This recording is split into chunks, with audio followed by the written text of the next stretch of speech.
Hello, everyone. So, hope everyone's doing well. Today, we're going to be talking about the three stages of investing towards financial freedom. So, it's going to be a little bit of a different video today. We're not really going to talk about the market and how to invest and stuff like that. We're going to be talking about how to actually achieve financial freedom.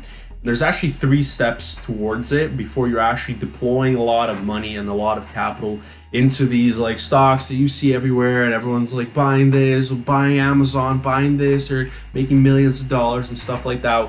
We want to have a sustainable and, if possible, predictable approach in order to start having our path towards financial freedom and earning it just that much more quickly.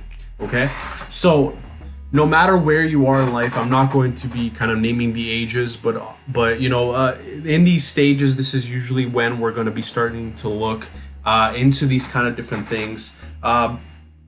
If we were that age, so I will mention that. However, if you are later on in the years, it is never too late to get started, and even 5-10 years is a really like crazy amount of time in order to get stuff done. Even less. I've seen people change their lives around in 6 to 12 months, including weightlifting and then stuff like that too, right? So anything that you put your mind to, including financial freedom, you can do it, and you can get a lot done in a short amount of time. So let's go ahead and actually get started here. So when we think of an investment, right, you guys have heard of investment in time, investment in money, investment in yourself and stuff like that. An investment is not just about going out and buying a stock or fixed income. I know it may seem intuitive, but it's not just about the money, right? So you do want to invest in yourself. You want to invest in your network.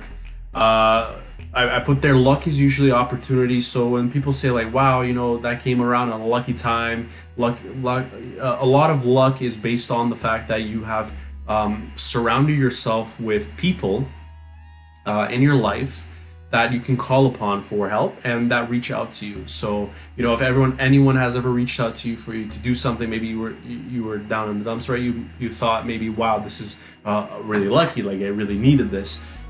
The more opportunities that you actually have, and people that tell you their paths that they were lucky, usually it's because they met someone or met a few people, and then later they were called upon once they did some great work, or because they knew about them, or maybe they were in a tough spot and that person just so happened to be connected. The person that you actually know, it's not just them you're knowing, their network too, and so forth, and it could get quickly very advantageous to you, and especially if you're surrounding the people that are very like-minded and more goal-oriented than you are, right? So that's usually what we speak about when it's luck. So a lot of that has to go into networking and education and actually being able to create a plan for yourself. Okay, so first of all, the number one thing is we want to invest in our education.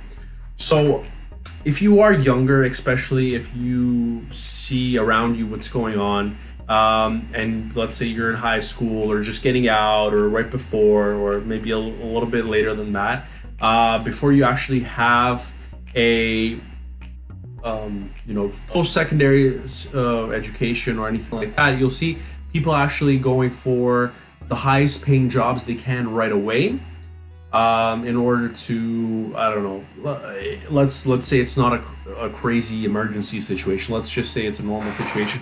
They're going to the highest paying job right away in order to make some money, and if they don't have any financial kind of background or forethought, they'll be spending it on rent and then spending the rest on whatever and living paycheck to paycheck and stuff like that.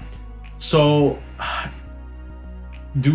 I warn against this, even if you live in an area where, for example, I heard about someone that right out of high school worked for a mill, and in that mill he was making something like $70,000, right when he was 15, 16 years old, right? So yeah, that could be super attractive, but he was out of work after a short amount of time, right? It's not sustainable, and then afterwards you don't have the experience necessary to go out and get accept that very specific thing, and they could be paying a lot less. Maybe you have to move, across the country and stuff like that. So it's better for you to sacrifice a little bit and actually go ahead and get that education. So it doesn't have to be university. It could be a trade, for example. Trades are amazing, and they can be even better than a post-secondary, right? So become an electrician, become a plumber, become a carpenter.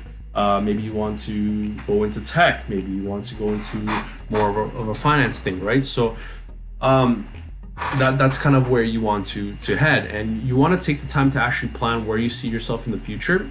And this is where many people might get stuck. They said, well, I don't really know what I want to do, so how can I start like picking?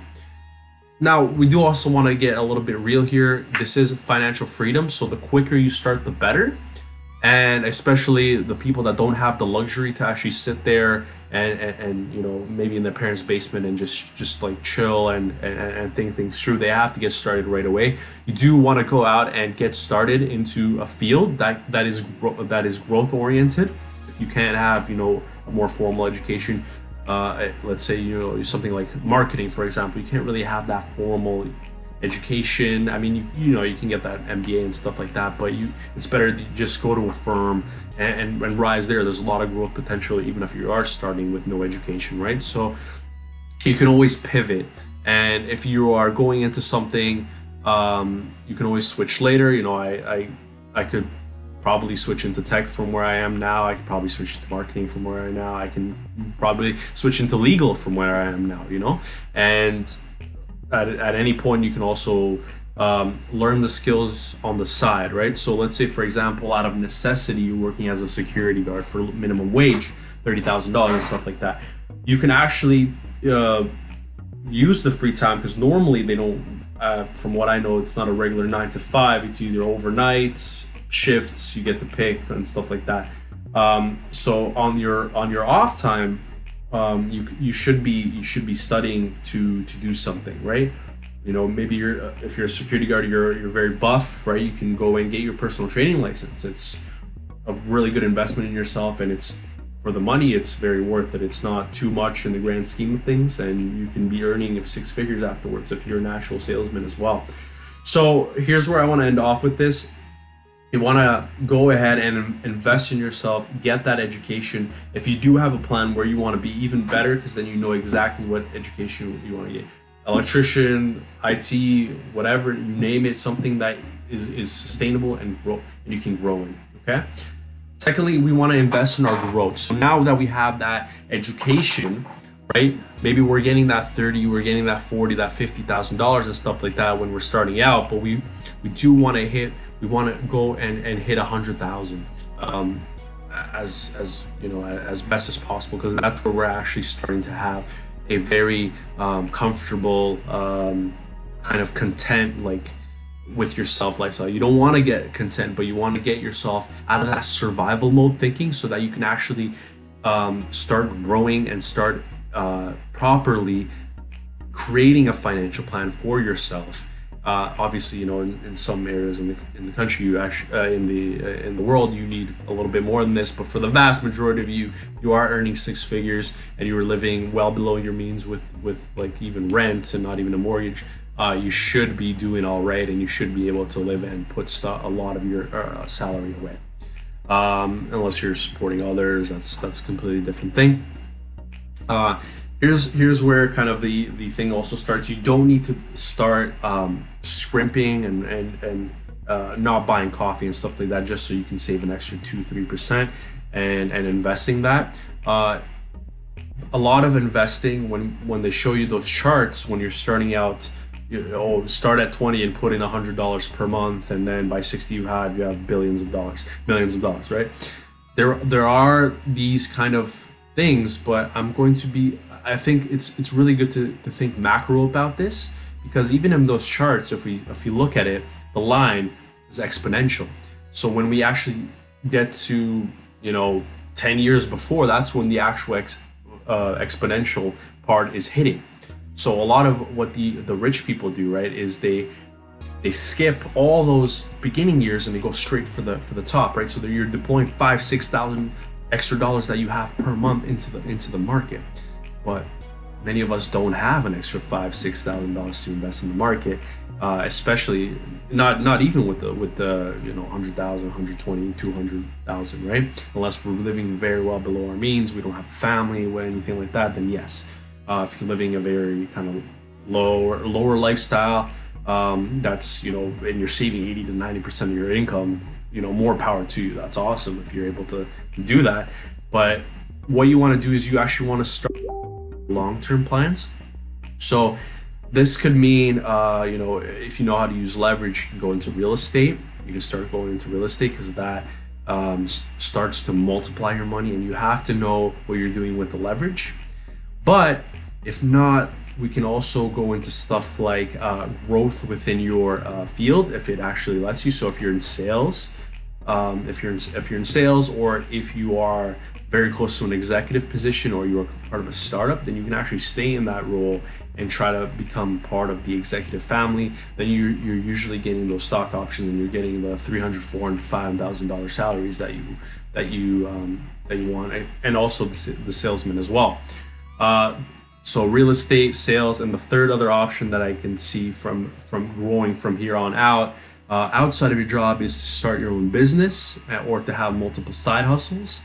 So the easiest way I can think for you guys to pivot here is that if you are already doing something that can be turned into a business, or that can translate into a business, right? Then you should go ahead and do that. For example, if you are a carpenter, or an electrician, and you're working for a company, you can just go out and do your own. If you're a security guard, this is a lot of a jump through. Maybe you did something before, you can own your own security company. If, for example, you are in technology, you can go ahead and be an IT consultant or a software consultant, right? Those guys get paid a lot. Some jobs don't actually have to do that. Like, don't get to do that. Like if you're in a corporate, like for me, an investment and all this stuff. Yeah, I invest, but the other thing I can do is, make educational videos on YouTube, for example, or get my own courses in the future if people actually like what I'm doing, right? So you wanna start thinking of those longer-term plans and how you can pivot. If none of those are available, look at your hobbies, right? Do you like to knit? Do you like to and when we look at hobbies, we actually want them to be sustainable and able to grow it. So something like hand knitting caps would not be able to grow from there, right? That's just a little bit extra money. However, if you know the next kombucha recipe that you can mass produce in the future and get a factory, while you're also a data analyst, more power to you. You can always just move on to be your own kombucha empire, And finally, that segues into investing in your lifestyle. So here's where we are maybe dual income, maybe very high income, maybe both of you have very high income, and we want to be aiming as much as possible for that $1 million per year mark. Whether you hit it or not is not, is just for an aim. And this is where you want to be actually starting to deploy into the market. Now, the cool thing about having all this extra money, at least $5,000, $6,000 extra a month that you're able to put into the market, is that you're skipping all those years and you're starting to compound right away, and you'll see a huge growth in your money in the next 2-3 years, rather than looking at it for 15 years. Now, the biggest advantage is that you're able to invest into more safe options and securities, and fixed income, because of the large size, right? If you only have $10,000 to invest, you're going to be looking to be as aggressive as possible in growth and all that, and it's very difficult if you don't know what you're doing. Even the people that do know what they're doing, very hard for them to beat the market. If you have $1 million, $2 million, and you're putting it into a company that pays only a 4% dividend and is very, very stable, that's still a lot of money. It's still a lot of money, right? 4% per year, that's still a ton of money, right? That you're getting extra. And on top of that, the money is now growing and then reinvesting in itself while you're also putting money in there You just forget about it. You keep working on your thing. You invest, and you're all set. Okay. So this is where you want to look at what your lifestyle should be. If you have multiple real estate units, do you want to keep going? Do you want to get a uh, it's escaping me right now. Property management company. There we go. Property management company to look after it for you. Maybe you don't like that. Maybe you want to just sell everything and just take the money and invest it in them, and as safe as possible. Maybe you want to keep building businesses. This is where you want to see if you're, more kind of an explosive, expansive person, or very, I want to kind of like take it easy a little bit and retreat a little bit and pursue other things. Maybe you want to travel. Maybe, you know, uh, just kind of look at your lifestyle like that and how you want it to be. And of course, with financial freedom, you want to be escaping the rat races as soon as possible. There are those that are running their own business that don't actually want to leave because they're having so much fun with it, or it shouldn't be because they feel stuck in it. That's a key thing.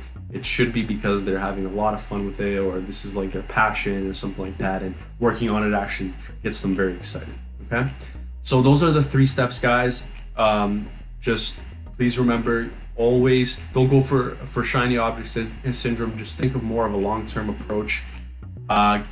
Take those steps, invest in your education, then your growth, and then finally your lifestyle. And you want to plan it out and become your own boss eventually through investments, real estate, or own business, or becoming a high-end executive. That's the ways all the ways I know of getting financially free and rich and having a good financial acumen.